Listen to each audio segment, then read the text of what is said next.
हा कार्यक्रम आहे जेव्हा बंधन काहीतरी असावं असतं आणि बंधन एवढ्यासाठी की सगळ्यांनाच विचार मांडायचे पण ऐकणाऱ्यांवरही अन्याय होऊ नये. व्यासपीठावरील मान्यवर आणि आपण सर्व बंधू भगिनी, पुस्तकाबद्दल आता बोलावं असं काही बोललेलं नाही. पुस्तकात काय आहे ते सगळ्यांनी मांडलंय आणि आपण सर्वजण त्याचा अभ्यास करणार आहात. पण शिक्षण ज्याला म्हणतो आपण जे आपल्या जीवनाला वळण देतं ते शिक्षण. ह्या पुस्तकातून आपल्याला कोणत्या वळणावर यायचं आहे, आपण काय घ्यायचं आहे एवढंच मी थोडक्यात. कालच मी म्हटलं तसं की पुस्तकात अहंकाराला हायलाइट केलेलं आहे. हा अहम म्हणजे मी. आतापर्यंत आपण समजत होतो की अध्यात्मामध्ये मी म्हणजे आत्मा आणि देह हा त्याच्यात राहण्याचं ठिकाण. मग ह्या राहण्याच्या ठिकाणावर देहावर इंद्रियाच्या माध्यमातून ज्या वेगवेगळ्या तत्वांनी हा देह घडलेला आहे त्या देहाचं नियंत्रण करणारा, कंट्रोल करणारा, नियमन करणारा, योगक्षेम वाहणारा तो परमात्मा आहे. त्याच्याशी जोडलं जाण्यासाठी काय करावं हे या सूत्रामध्ये आणि आपल्याला परत कुठे जायचं आहे. कर्माचा सिद्धांत आणि अनेक उपनिषदांमध्ये मांडलेला आहे की मेल्यानंतर आत्मा कुठे जातो. मेल्यानंतर आत्मा कुठे जातो तर वेगवेगळे जन्म, पुनर्जन्म हे सगळे कर्मानुसार प्राप्त होतात. कर्म चांगलं केलं तर आपला आत्मा परमेश्वराशी जोडला जाईलच. पण परमेश्वराशी नंतर जोडलं जाण्यापेक्षा आता आपल्या शरीरात जो आत्मा आहे त्याला आपण घटाघटात असलेला राम म्हणतो. हा घट फुटला की राम जाणार आहे, आपला आत्मा त्याच्याबरोबर जाणार आहे. त्याची जर आपण सतत आठवण ठेवली तर केलेलं प्रत्येक कर्म त्याचं स्मरण करून करावं. मी सरांची या ठिकाणी आठवण करते की त्यांनी सुरुवातीला जे शिक्षकांसाठी शिबिर घेतलं, शिक्षणशास्त्रातले ते तत्वज्ञानी होते, अभ्यास होते की आपण ठरवतो तेच आपल्या वाट्याला येतं असं नाही, पण जे आपल्या वाट्याला आलं ते कर्म जर परमेश्वर समजून केलं, त्याची जर पूजा केली. त्यांच्या आठवणीतून सगळ्या शाळांमध्ये मांडले होते की विद्यार्थी हे माझं दैवत आहे, शाळाने माझं मंदिर आहे. म्हणजे कर्म हेच आपलं इष्ट दैवत, कर्माची पूजा हीच आपली जीवनाची साध्यता असावी, साधन असावं. आणि परमेश्वराचे इष्टदेवतेचे अनेक 33 कोटी रूप आहेत. त्याला मार्ग दाखवणारा सद्गुरू, अनेक सद्गुरूंच्या रूपाने परमेश्वर आपल्या बरोबर आहे. ही जाणीव ठेवून आपण जे जे काम करतो तो अहंकार कशाला म्हटलंय की प्रत्येक असे रजोगुण, सत्वगुण आणि तमोगुण हे जन्मतः चाललेले आहेत. आपण काय करायचं हा स्वधर्म, स्वभाव ज्याला म्हणतो तो जन्मतः चाललेला आहे. मग त्याचं उन्नयन कसं करावं जेणेकरून आपलं आयुष्य सुखावं. अभिमानीच असावा असं नाही, पण अभिमान सोडूनही चालत नाही. व्यवहारामध्ये सामान्य माणसाच्या जीवनात असो किंवा मोठ्या पदावर असलेल्या माणसाच्या जीवनात असो, मला काय करायचंय, मला काय व्हायचंय, मला कुठे जायचंय याचं कुठेतरी ध्येय निश्चित केलेलं असावं लागतं. तर सगळ्या शरीराकडून त्या दृष्टीने काम केलं जातं.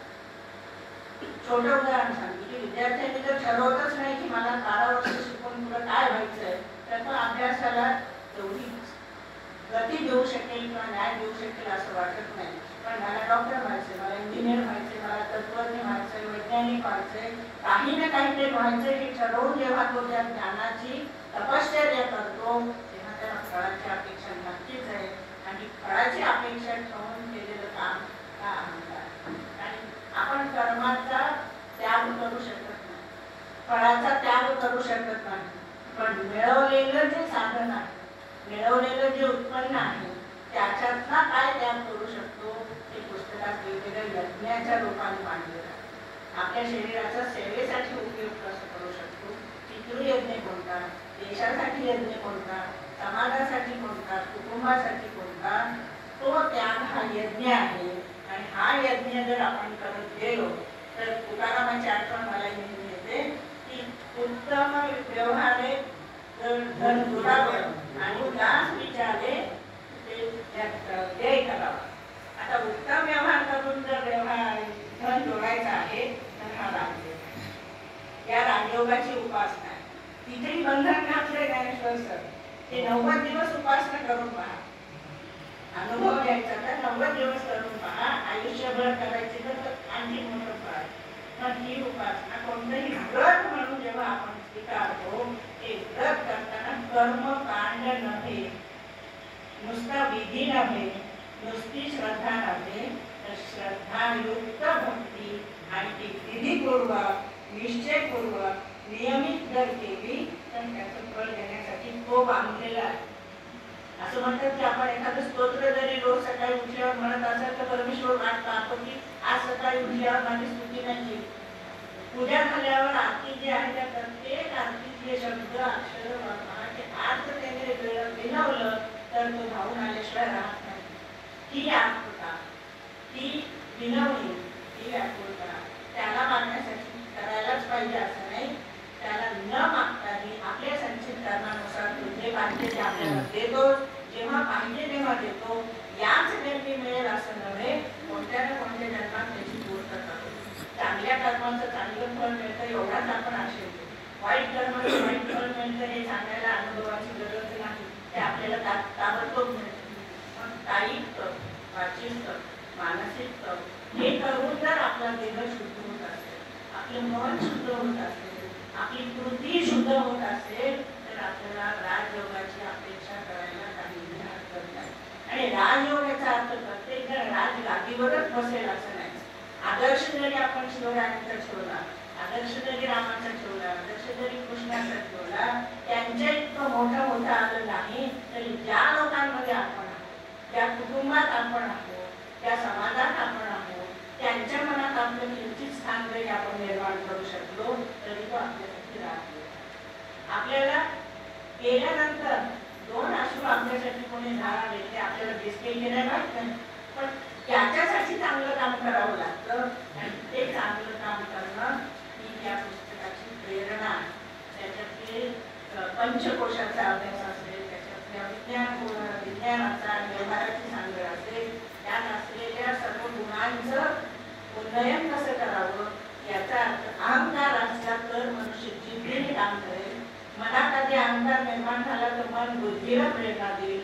बुद्धी सर्व इंद्रियांकडून त्यानुसार काम करून घेईल की मला नंबर मिळवायचा आहे, मला हे करायला पाहिजे, मला बढती मिळवायची आहे, मला काम या पद्धतीने केलं पाहिजे, मला अर्थार्जन करायचं असेल, मला मान सन्मान कीर्ती यापैकी काहीही अर्जन करायचं असेल तर तपश्चर्या करावी लागेल. ती तपश्चर्या म्हणजे भक्ती.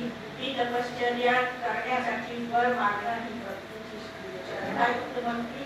आणि या श्रद्धेतून जे मला मिळेल ते मी, जे मिळेल ते सुख किंवा दुःख, त्याला आपण सुख दुःखे समेन कृत्वा लाभा लाभो जया जय म्हणतो.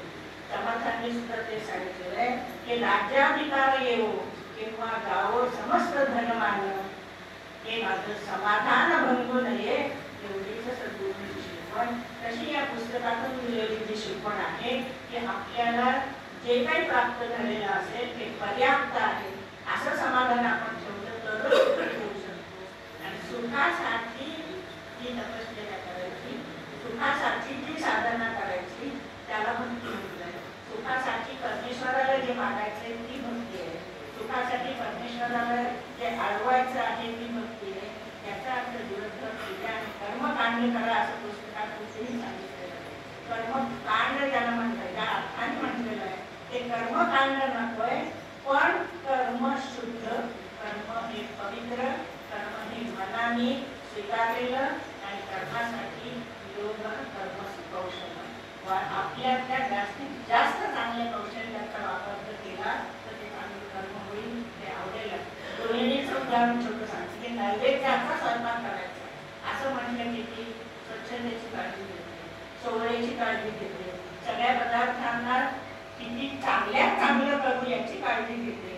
त्या काळजीने केलेलं